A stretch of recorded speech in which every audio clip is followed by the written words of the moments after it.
MVP dyan kay Stephen Curry sa Hawaii mga bro. Hanep ang debut game ng mga bagong players ng Warriors. Napahanga pa si Draymond Green. Pakitang gilas din si James Harden. In-ankle break si Buddy Hield. Day 2 ng NBA preseason, Golden State Warriors laban sa Los Angeles Clippers. Walang pahinga-pahinga kay Stephen Curry mga bro dahil hindi tulad nila LeBron James naka-line up sa unang preseason game ang greatest shooter, habang sa kabila naman lalaro si James Harden pero wala si Kawhi Leonard. No more Paul George para sa LA mga bro. Well, 6 seconds after ng tip-off, agad na nakapukol ng 3 etong si Norman Powell, pero agad na naibawi yan ng bagong player naman ng Warriors na si Anthony Melton.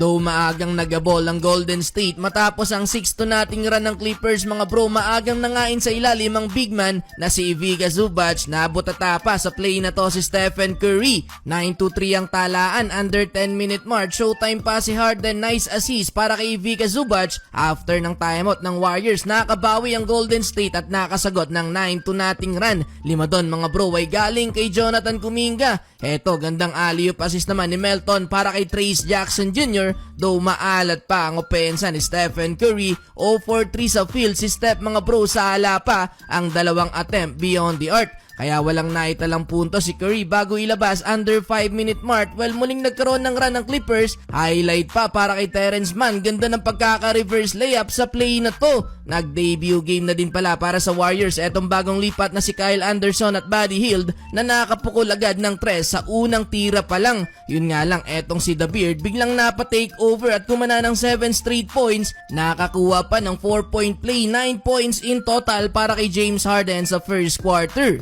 Under last 2 minutes, Brandon Podziemski, nice bounce pass assist para sa easy fast break dunk ni GP2.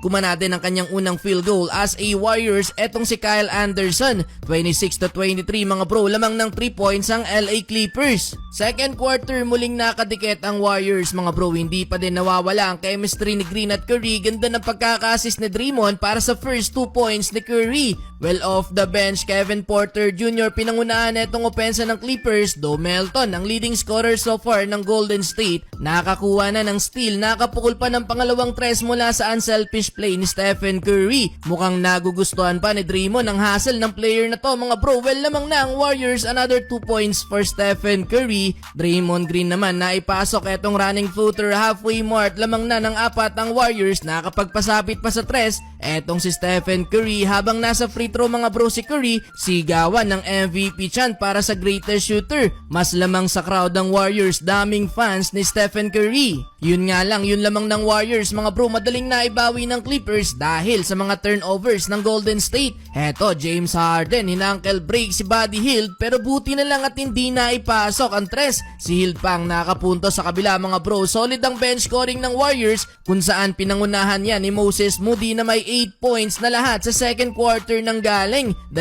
3 pang naipasok. Well, halftime mga bro, lamang pa din naman ng 4 ang Golden State Warriors, 53-49. Entering the third quarter, pahinga na ang mga star players ng bawat team. Hindi na pinaglaro sila Curry at Draymond, habang ganoon din para sa Clippers, pahinga na sila James Harden. Well, in control sa laban ng Warriors mga bro, lumobo pa ang lamang nila. Mainit pa din si Moses Moody. Lobo sa 7 points ang kalamangan ng Warriors. Still pa si Moody na nauwi sa dunk ni Trayce Jackson. Under 4-minute mark, nakakapagtala ng kanyang unang puntos. Etong si Cam Christie, ang kapatid ng nasa LA din na si Max Christie mga bro. Naibaba ng Clippers ang lead ng Warriors, kaya naman bago mag last 2 minutes, nakuha pa nila ang lead. Well, hindi nga pala naglaro ngayon mga bro si Andrew Wiggins. Pahinga pa din mga bro si Wiggins bago matapos ang third quarter. Nagkapalitan pa ng opensa ang magkabila ang team hanggang sa natapos ang third period, lamang ng 2 points ang LA Clippers, 71-69. Fourth and final quarter, pinaglaro na din ng Warriors mga bro ang kanilang 50-second peak. Pahinga na din ang kanilang mga key players sa bench. Lindy Water III,